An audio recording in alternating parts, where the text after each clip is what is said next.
México enfrenta un serio problema económico que irremediablemente afectará los niveles de vida de la población y exigirá de todos un esfuerzo adicional. La crisis se gestó por decisiones que se tomaron a partir de diciembre de ese año. Se le llama el error de diciembre, por un desencuentro que hubo entre el presidente saliente y el presidente entrante. Fue una tormenta perfecta. A principios de ese año, las reservas internacionales estaban en casi 25,000 millones de dólares. When we discussed NAFTA some 25 years ago, remember NAFTA was negotiated by President Bush, and then it was inherited by President Clinton, and it was very controversial in the election of 1992.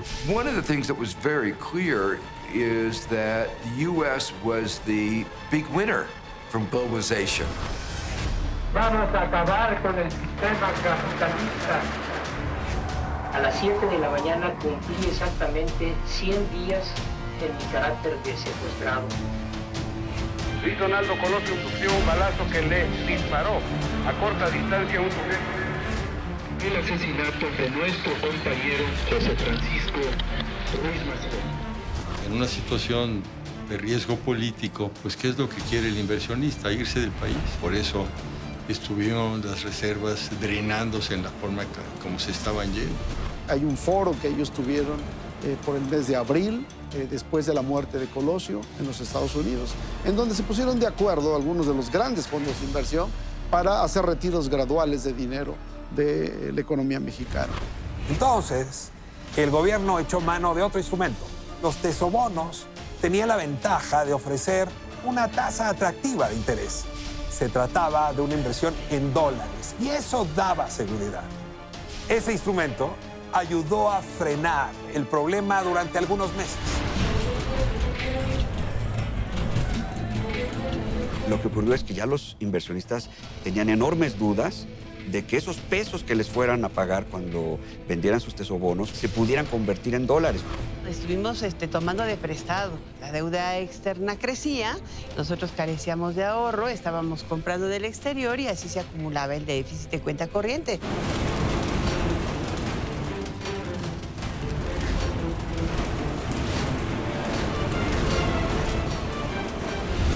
La crisis no fue un asunto que repercutió solo en las altas esferas de la economía.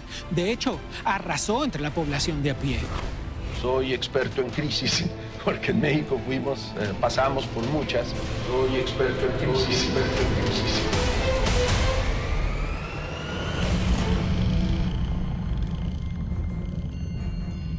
La apuesta había sido alta. El Tratado de Libre Comercio estaba insertando a México en el bloque comercial más importante del planeta. Junto con Canadá y la máxima potencia mundial, Estados Unidos, un mercado más grande que la Unión Europea y estratégico para las economías asiáticas. A los hombres del poder político y económico mexicanos les había tomado 3 años, 5 meses y 27 días de negociaciones. Ese 1 de enero de 1994, México prometía que muy pronto iba a ser parte del selecto club del primer mundo. When we discussed NAFTA some 25 years ago, remember NAFTA was negotiated by President Bush, and then it was inherited by President Clinton, and it was very controversial in the election of 1992. Ross Perot, who was one of the independent candidates, criticized it very strongly. One of the things that was very clear is that the U.S. was the big winner from globalization.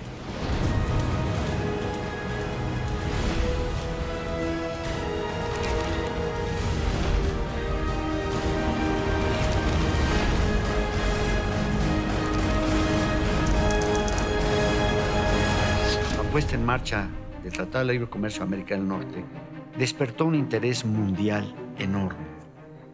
Fue un evento mediático de gran trascendencia. La negociación del Tratado de Libre Comercio hablaba de abrir la economía al extranjero, hablaba de buscar el comercio más que el apoyo internacional. Salinas decía, we want trade, not aid, ¿no? Ese era su eslogan en los círculos norteamericanos. Que acababa de firmar un tratado de libre comercio con América del Norte que convertía a esa región del mundo en una de las más importantes como bloque comercial.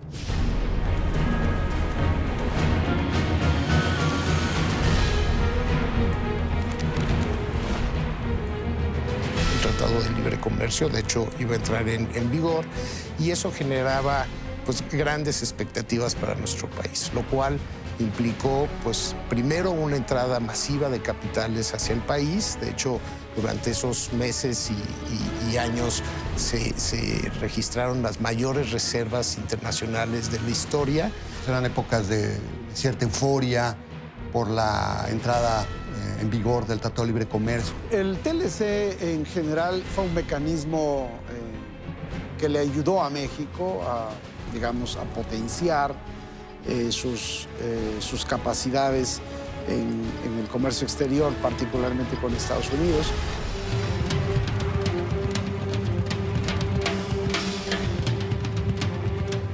Todo parecía estar en orden. El gasto social del gobierno crecía y se sentía más bienestar, había más dinero en las carteras. Las tiendas eran una locura de productos que poco antes nadie imaginaba. El mundo hablaba del milagro mexicano. ¿Demasiado bueno para ser cierto? En los últimos días de diciembre de 1993 nos fuimos pensando que estábamos en un país distinto, que se había modernizado económicamente, que el sector enorme estatal se había menguado de una manera drástica, había nuevos empresarios, ya no éramos anti-yanquis, éramos socios. Estados Unidos era nuestro socio comercial, nuestro socio cultural, y nosotros de ellos. Habían por primera vez en los supermercados una oferta, ahora sí que transnacional de productos. Estábamos, como hemos estado otras veces, a la puerta del primer mundo. Así nos vendían los voceros del gobierno. Se vivía esta situación en que se pensaba que realmente estábamos en las puertas de enorme prosperidad, de riqueza, etcétera, etcétera. Lo que sucedió es que no pasó. Las reformas impulsadas por el gobierno inspiraban la confianza de inversionistas, quienes veían a esta nación como la meca de las oportunidades. México se había preparado para reclamar un lugar en el mundo. El precio del dólar se mantuvo estable durante los primeros 5 años de la administración de Carlos Salinas de Gortari. La inflación bajó tan rápido que pasó de 51% en 1988 a solo 8% en 1993. El mercado de valores crecía como nunca lo había hecho. De 1988 a 93 multiplicó vertiginosamente su propio tamaño y volumen hasta hacerlo 12 veces más grande. Los números sorprendían al país y al planeta entero. ¿Por qué jugó un rol importante? Porque con el TLC se crearon una serie de instituciones que México no tenía con anterioridad, y el TLC viene a dar a México estas instituciones que le permiten al país digamos, salir de la crisis relativamente más rápido de lo que hubiera ocurrido. Nos fuimos de fiesta durante 2 años, mi queridísimo amigo, 3 casi, esperando que pudiéramos firmar el Tratado de Libre Comercio. En ese inter lo que hicieron fue, o lo que se decidió fue mantener un régimen de bandas cambiarias. La banda cambiaria es el sistema que usan los gobiernos para contener la devaluación del peso frente al dólar y el alza en las tasas de interés. Lo que hizo es contener la devaluación del tipo de cambio y mantener bajas las tasas de interés. Digamos que no nos fue tan mal en ese periodo, aunque la economía no creció, porque las tasas de interés en Estados Unidos estaban bajas. No teníamos suficiente ahorro para pagar lo que nos comíamos. Fue creciendo el balance de la cuenta, de la cuenta de exportaciones. Importábamos mucho más de lo que nosotros exportábamos, y eso en cualquier país lo que hace es que tengas un desequilibrio en la cuenta comercial y en la cuenta corriente. ¿Cómo lo financiábamos? Con inversión extranjera. Y todo estaba bien. Pero de pronto empezó la crisis, un poquito la crisis fuerte. Sí, había muchos analistas que advertían desde 1993 que había indicadores pues, riesgosos en la economía mexicana. Entre ellos, bueno, pues el deterioro de la situación de las finanzas públicas, pues un exceso de la deuda, sobre todo deuda de corto plazo. Se empieza a generar un exceso de gasto en la economía, tanto por parte del sector privado como por parte del sector público, lo cual a su vez provocó pues, que el déficit en cuenta corriente se fuera ampliando. Y comienzan a dar créditos con mucha generosidad. De esa manera se abrieron líneas de crédito para comprar automóviles, para comprar departamentos, casas, ranchos, etcétera, etcétera. Y esta situación fue algo que, como se vio más adelante, resultó un detonador de la crisis que vendría. El poderoso caballero Don Dinero recorría el país. La política económica estaba alineada, los bancos recién privatizados estaban ávidos de hacer negocio, así que abrieron la llave del crédito. Iban a un centro comercial y prácticamente le regalaban las tarjetas de crédito. Todo mundo tenía 2, 3, 4 tarjetas de crédito y al mismo tiempo el auto a crédito y la hipoteca, y podían ir de vacaciones el fin de semana pagando con la tarjeta. Hubo excesos en el financiamiento. Pues entonces las tasas de interés estaban bastante prefijadas y no se diga el tipo de cambio. El tipo de cambio al momento que llega al tope de la banda equivale a un tipo de cambio fijo. Es decir, el dólar era barato. Para mantenerlo así, el gobierno intervenía con dólares que sacaba de las reservas cuando el precio tocaba el límite de la banda cambiaria establecida.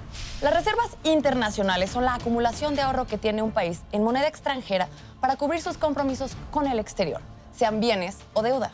Los administradores del dinero sabían que era necesario hacer algo, pero las cosas de Palacio van despacio. Deberíamos haber fortalecido mucho más nuestro sistema financiero en términos de regulación prudencial, porque también si eso lo hubiéramos hecho, la parte de la crisis que fue la crisis bancaria se hubiera podido cuando menos mitigar sustancialmente. Las reformas establecieron controles para el sistema financiero, pero no fueron suficientes. Recordemos también que en el 94 inicia la autonomía del Banco de México, cuyo objetivo principal es precisamente mantener la inflación bajo control. Con esa autonomía se terminó la época en que los gobiernos podían obligarlo a emitir billetes indiscriminadamente para satisfacer sus necesidades de financiamiento, pero a costa de más inflación y nuevas crisis. El discurso era que los tiempos de precariedad se habían ido y por eso gastaba la gente, gastaba el gobierno, gastaba el país. La sensación de bienestar y regreso a la abundancia tocaba la música de la época. En efecto, México vivía la vida loca. Cierras los ojitos y te dejas arrastrar, tú te dejas arrastrar. Ella que serás, vive la vida loca. Así sucedió hasta que ya no fue posible. México era muy frágil desde el punto de vista financiero, tanto porque no tenía suficientes reservas en virtud de que incurría en déficits de cuenta corriente, es decir, las importaciones del país eran mucho más grandes que las exportaciones. Lo cual, a su vez, generaba dudas de sostenibilidad del régimen cambiario que teníamos en ese momento. Por eso es que veíamos episodios en donde los inversionistas, ante diferente información que se iba proporcionando, bueno, pues iban tomando decisiones y en algunos momentos pues sacaban su dinero del país. México se convirtió en el segundo país receptor de capitales más importante del mundo. Todo estaba ordenado. México era la sensación del mundo, pero una crisis de esas dimensiones no se aparece de improviso. ¿Nadie en la comunidad financiera se dio cuenta? Primera al final. El 1 de enero de 1994, el Ejército Zapatista se levantó en armas y declaró la guerra al gobierno federal. Y contrario a lo que se esperaba, para finales del mes las reservas internacionales se habían incrementado a 26.273 millones de dólares. Sin embargo, el golpe político ya estaba dado. La inversión en tesobonos era de 2.000 millones de dólares. Un alzamiento insurgente sorprende por completo al país, atrayendo la atención nacional e internacional. El Ejército Zapatista de Liberación Nacional, comandado por Rafael Sebastián Guillén, mejor conocido como el subcomandante Marcos, de pipa y pasamontañas, se levanta en armas con 2.000 indígenas en uno de los estados más pobres del país, Chiapas. Mujeres, hombres y ancianos con rostros cubiertos claman justicia social. Y establece la proclama de luchar contra el gobierno del entonces presidente Carlos Salinas de Gortari. Movimiento con indígenas encabezados por una dirigencia semiurbana que proclamaba en sus primeras expresiones establecer un régimen socialista en México y derrocar no solo al gobierno, sino a la Suprema Corte de Justicia de la Nación, al Congreso, y sustituir a las Fuerzas Armadas mexicanas por el contingente que ellos representaban. Y al coincidir con la puesta en marcha del Tratado de Libre Comercio de América del Norte, despertó un interés mundial enorme. Fue un evento mediático de gran trascendencia.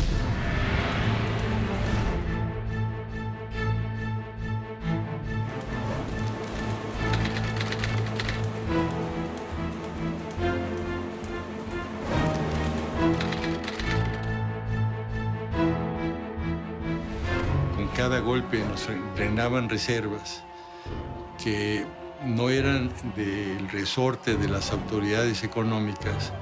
Es decir, ¿qué responsabilidad podía haber tenido la autoridad económica sobre la forma como empezó el año con la inquietud en Chiapas? Ahí no pasa nada macroeconómicamente hablando, curiosamente. Es decir, nadie se la cree que el Ejército Zapatista tuviera la capacidad de poner algún peligro al gobierno mexicano.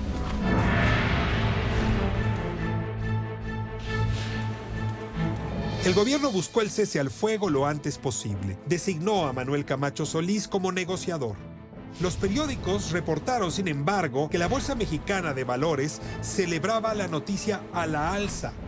Aun cuando habían sido días en que la imagen de México era de violencia y ataques armados, las reservas internacionales no se vieron afectadas por la salida de capital. Incluso subieron ligeramente y el saldo de los tesobonos era razonable. Iniciaron las negociaciones.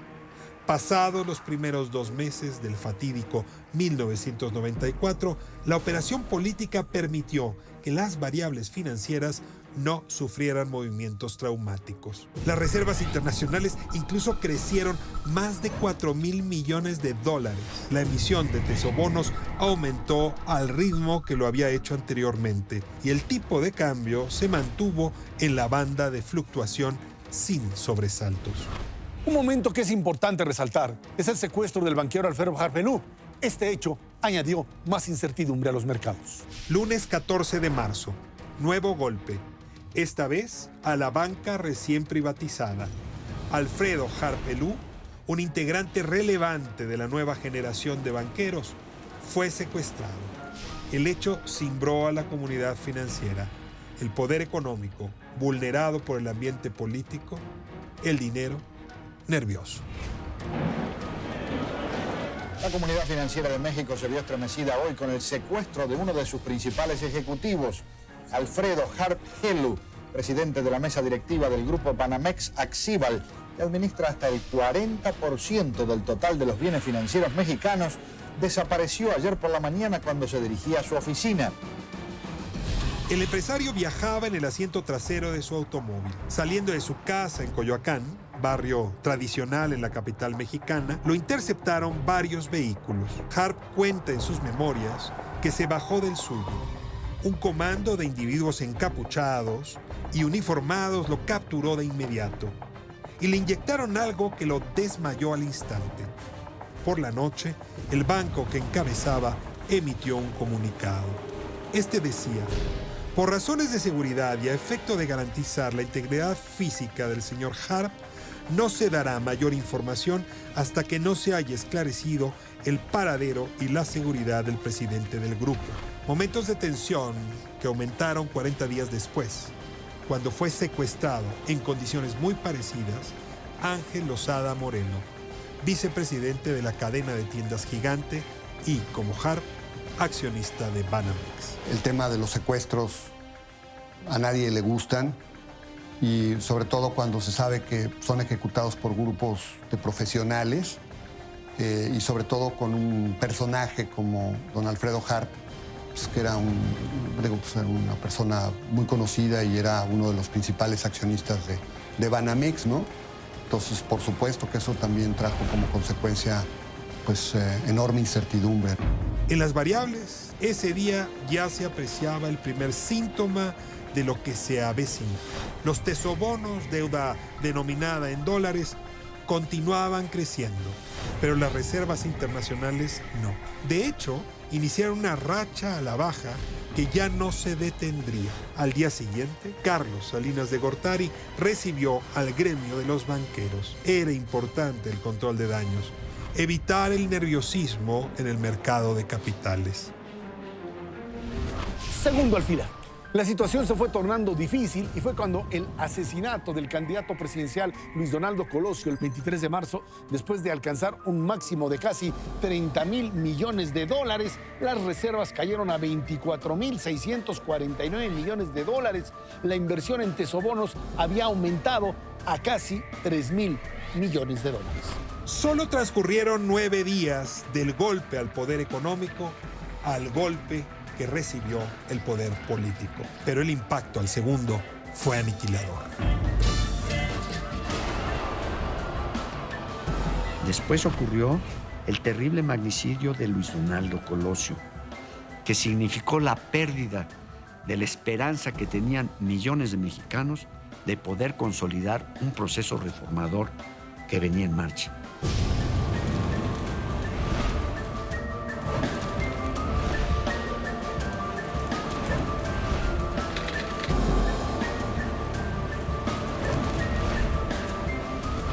El asesinato de Luis Donaldo Colosio, que pues, por supuesto generó una sensación o un escenario de inestabilidad política que tampoco ayuda a que la economía, muchas veces pendiente de esa estabilidad, pues fluya normalmente. Un hombre que pensó en las grandes reformas que nuestro país reclama en este fin de siglo.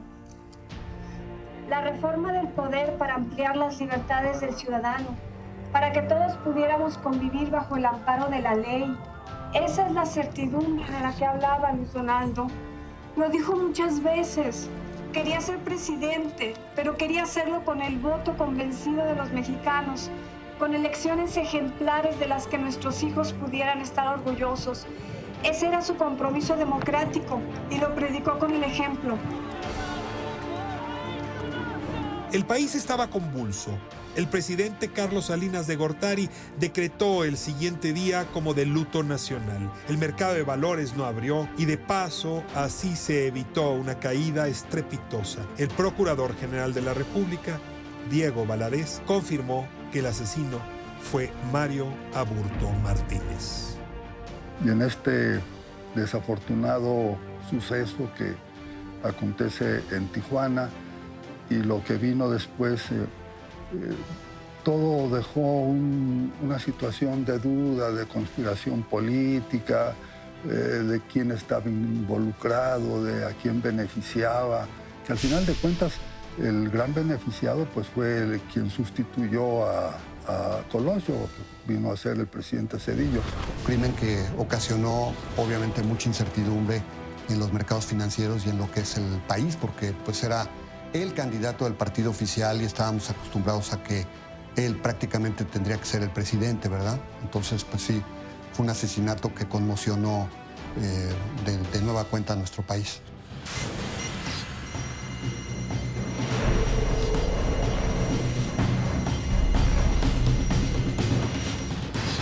12 días transcurrieron entre la fecha en que ocurrió el atentado y el día en que la Procuraduría lanzó su hipótesis del complot.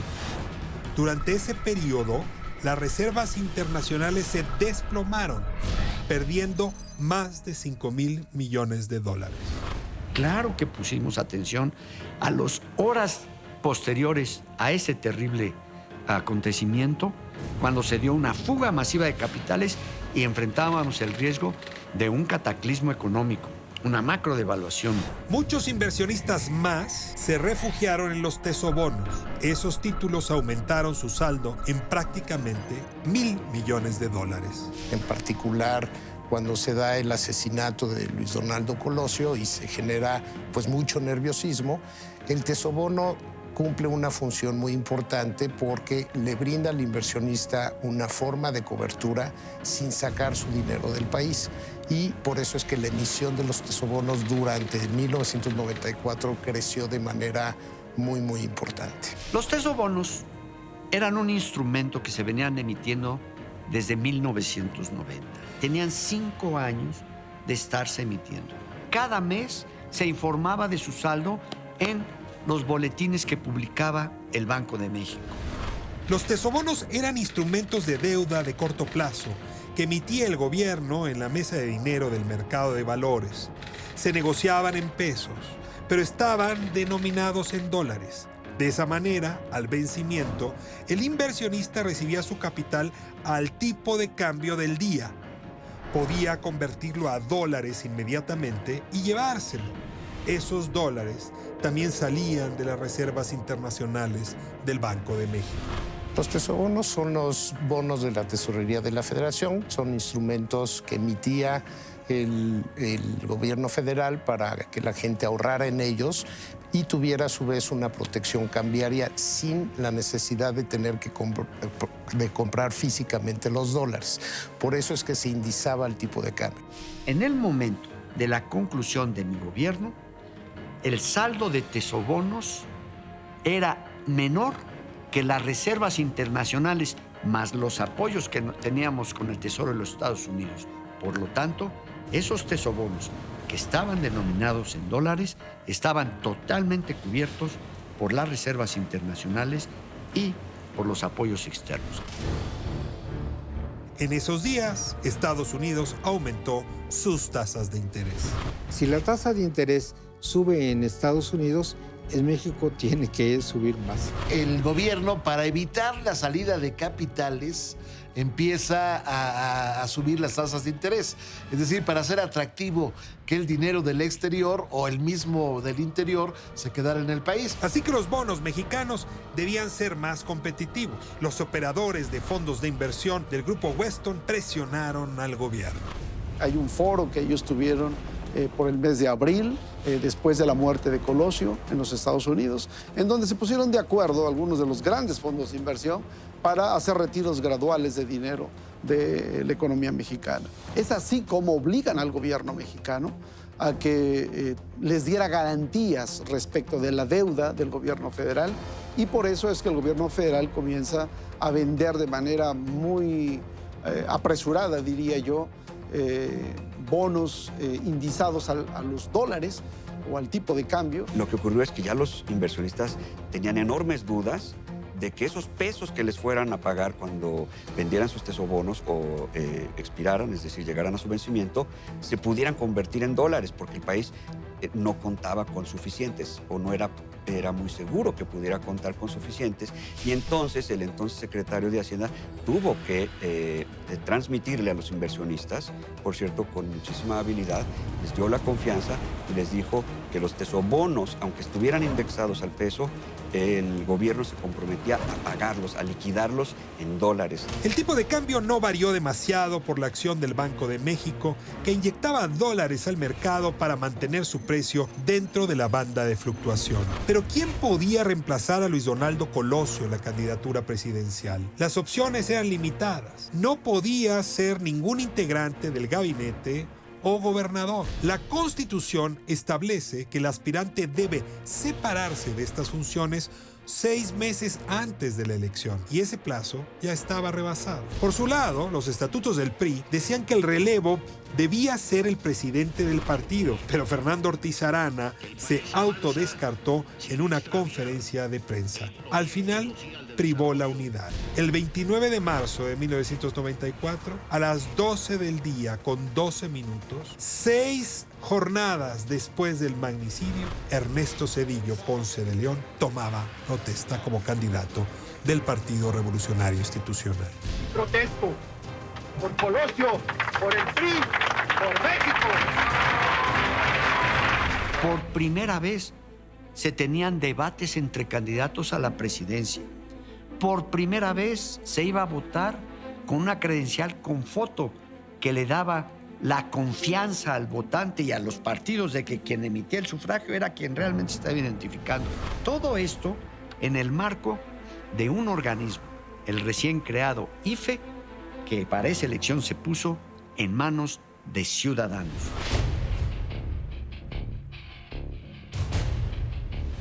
El 12 de mayo, histórico. El primer debate de candidatos presidenciales en México. Ernesto Zedillo, Cuauhtémoc Cárdenas y Diego Fernández de Ceballos eran vistos por 30 millones de televidentes. Después, un golpe más a las finanzas del país.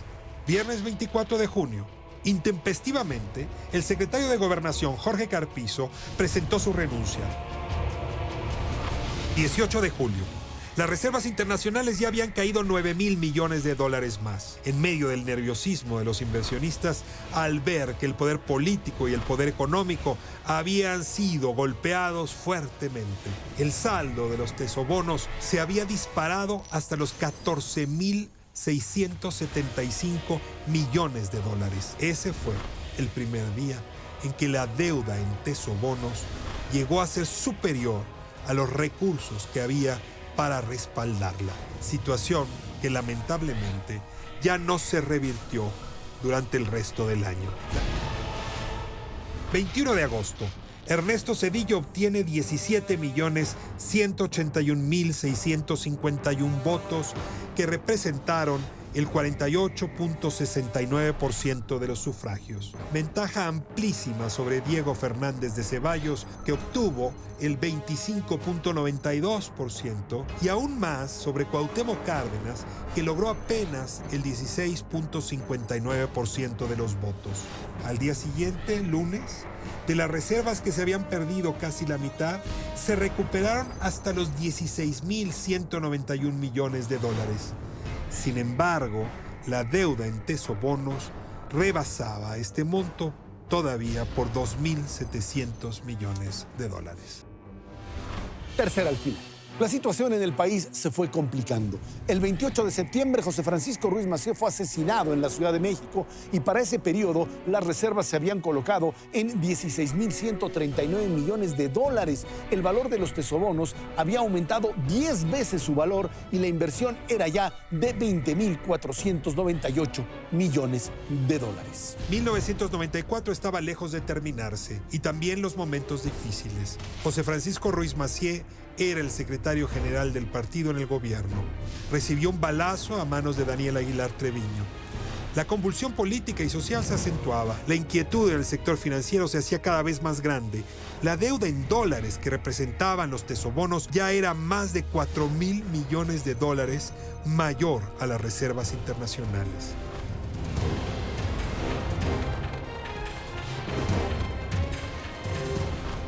El asesinato del entonces líder del PRI, José Francisco Ruiz Massieu, quien era cuñado del entonces presidente Carlos Salinas de Gortari. Esto pues también generó un conflicto político, desconcierto, y de nuevo pues en el terreno financiero, aunque de una manera no tan espectacular como las anteriores, también generó una fuga de capitales. La enorme deuda que el gobierno estaba acumulando financiaba particularmente el déficit que ocasionaba el que México estuviera importando más de lo que exportaba. Aquí una pista. El gasto social del gobierno era el más grande de la historia. Al inicio del gobierno del presidente Salinas, 1 de cada 3 pesos que gastaba el gobierno se destinaba al rubro social. Al final de la administración, en 1994, esa proporción aumentó a 1 de cada 2 pesos. El Programa Nacional de Solidaridad, el proyecto social salinista, exhibía grandes resultados. En la oposición, había quienes lo señalaban como una herramienta gubernamental que había sido útil para atraer votos a favor del PRI. Efectivamente, han habido comentarios de que para la elección de 1994, el gobierno decidió, como dicen ellos, soltar el gasto para estimular así la actividad económica y que los votantes se sintieran en mejor condiciones y por lo tanto sufragaran a favor del candidato del partido. En el gobierno estábamos convencidos que no se compra la voluntad de los votantes por medio del gasto público, sino mediante una conducción responsable de las finanzas que permita estabilidad en la economía y un crecimiento económico que le lleve beneficio a las familias. Y en esas condiciones de beneficio, tomar su decisión de acuerdo a su propia convicción. Conforme la fuga de capitales se aceleró, entonces el Banco de México se puso a comprar pesos con tal de evitar que la moneda mexicana tuviera variaciones grandes. Una cosa llevó a la otra y al final la devaluación se volvió inevitable. Se añadió entonces como problema que esta decisión se tomó justo cuando terminaba la administración de Carlos Salinas de Gortari y comenzaba el gobierno de Ernesto Zedillo. Cuarto al final. Un mes antes del término de la administración de Salinas, la fuga de capitales era difícil de negar. Las reservas internacionales descendieron hasta los 12.471 millones de dólares. En un mes se fugaron 4.771 millones de dólares. 20 de noviembre. Reunión casi secreta. Para la economía era prácticamente un asunto de vida o muerte, así que la discreción tenía que ser absoluta. Tanto que no se realizaría en la residencia presidencial. El lugar, la biblioteca de la casa privada de Carlos Salinas de Gortari, al sur de la ciudad. Él mandó llamar a Pedro Aspe, su secretario de Hacienda, a Arsenio Farell, del Trabajo, y al gobernador del Banco de México, Miguel Mancera. El poder saliente invitó al entrante a poner las cartas sobre la mesa. Ernesto Zedillo llegó acompañado de sus colaboradores clave, Jaime Serrapuche y Luis Telles, y llevaba consigo un planteamiento arriesgado: devaluar el peso 15%. Este grupo de personas está en casa de Carlos Salinas y ahí se discute qué hacer ante la reducción grave de las reservas que había tenido lugar en las últimas 48 horas. Estamos hablando de 10 días antes de que termine el sexenio. En esa reunión, lo que se habla básicamente es lo siguiente: ¿quién va a hacer la devaluación? Se tenía que depreciar el tipo de cambio. Jaime Serra sostuvo la postura sedillista. Hay de dos sopas, dijo: ampliar la banda de fluctuación del dólar para devaluar ordenadamente o hacerlo de golpe.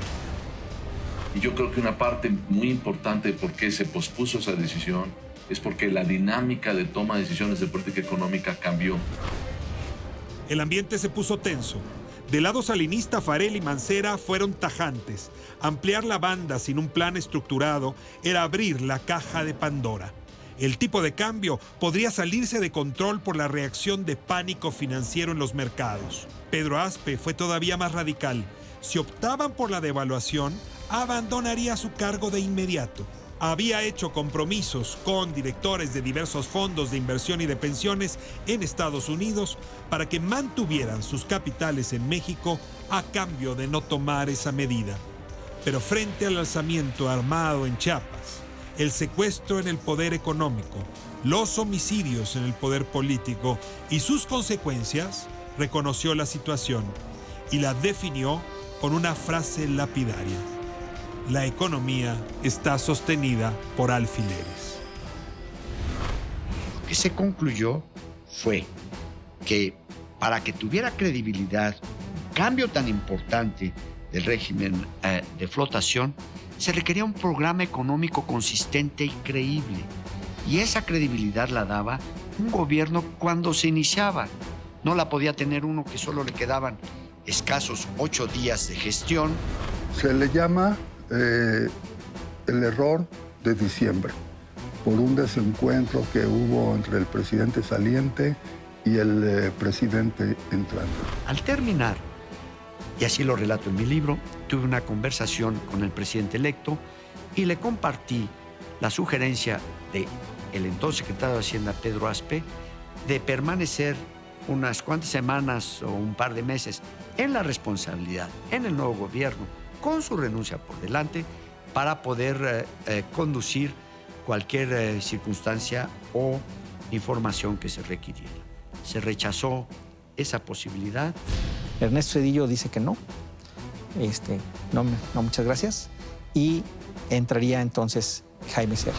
Un hombre que pues tenía muchos años de no estar ya en la Secretaría de Hacienda, y cuando estuvo en la Secretaría él fue subsecretario de Ingresos, entonces no conocía el devenir de los mercados. No se ponen de acuerdo y más bien el acuerdo es no hacer nada. Y los empresarios estaban desesperados porque muchos de ellos iban a sufrir las consecuencias de una depreciación en sus propias empresas, en sus propios activos financieros. Esa reunión privada marcó la disputa política entre dos presidentes. Pasó el tiempo, cambió el gobierno y Pedro Aspe fue cuestionado por una periodista. De hecho, le preguntaron, la economía estaba puesta sobre alfileres, y entonces él dijo, pues sí, pero ¿para qué se los quitaron? Se refería que pues, había que haber tenido un mejor manejo, un manejo más cuidadoso, pues de esa situación de pasivos de corto plazo tan delicados, y de la necesidad de tener pues, interrelación con los compradores o con los tenedores de esos tesobonos para que pues, al final de cuentas no se deshicieran de esas posiciones. Si hubiera ocurrido a principios de año, probablemente hubieran aguantado más, y quizá la devaluación que tuvimos tan drástica, de casi 3 veces el valor del peso, pues no se hubiera dado, ¿no? Entramos con el presidente Zedillo, se reúne la Comisión de Cambios cuando las reservas se estaban prácticamente pues, disipando, y la Comisión de Cambios de la que era yo parte resuelve flotar. Pero el presidente Zedillo pues, no estuvo de acuerdo. Al principio lo estuvo, pero un par de días después de la determinación de la comisión, un domingo, la comisión resuelve esto un viernes, y el domingo el presidente da marcha atrás y piensa que es mejor seguir con la banda, pero la amplía. Yo creo que la crisis que estalló en diciembre del 94 y se prolongó durante varios años más, pues es una muestra muy clara de cómo la conjunción de factores políticos con los económicos, con los financieros, con la situación internacional, pueden hacer pues realmente en términos financieros estallar a un país. Fue una tormenta perfecta, fue la combinación de, pues sí, desarrollos políticos, desarrollos económicos y desarrollos internacionales. Unos factores fundamentales fue que la Reserva Federal subió muchísimo las tasas de interés. Los eventos políticos, estos que estamos narrando, provocaron la incertidumbre. Y entonces los inversionistas decidieron llevarse parte de su dinero a otros lugares. Para frenar esa salida de capitales, México optó primero por elevar las tasas de interés. Se tenía esperanza de que una mejor ganancia para el capital convencería a los inversionistas de no irse fuera del país. Pero la estrategia no funcionó. Los certificados de la tesorería, los famosos CETES, implicaban una inversión en pesos y los mercados ya estaban calculando una posible devaluación del peso. En solo 9 meses, un grupo armado le declaró la guerra al Estado mexicano. Fue secuestrado el principal banquero del país, Harp Helú. La nación entera vio caer asesinado a Luis Donaldo Colosio, candidato presidencial del partido en el gobierno. Y en medio de esta turbulencia, el responsable de la política interior, Jorge Carpizo, abdicó a su cargo. Además, se vivió un proceso electoral en un ambiente convulso y enrarecido. Pasados los comicios, La nación fue testigo, además, del homicidio del secretario general del PRI, José Francisco Ruiz Massieu, y todo esto en tan poco tiempo. Y la tormenta no cedía. Y encima, el poder entrante y el poder saliente se confrontaban. Lo peor para la economía mexicana apenas estaba por llegar.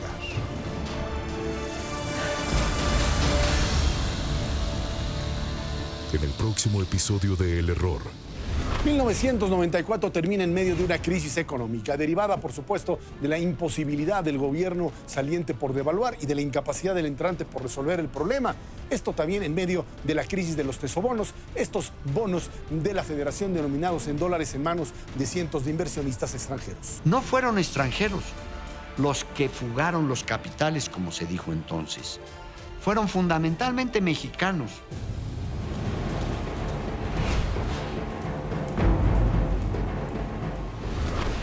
La información se filtró. Hubo falta de secrecía. Los personajes que concurrieron a esas reuniones salieron a comprar dólares. Los alfileres ya estaban más que descosidos. No había posibilidad de que no hubiera una devaluación y una crisis como la que vino. El presidente Zedillo comete el error de no depreciar el tipo de cambio en ese momento.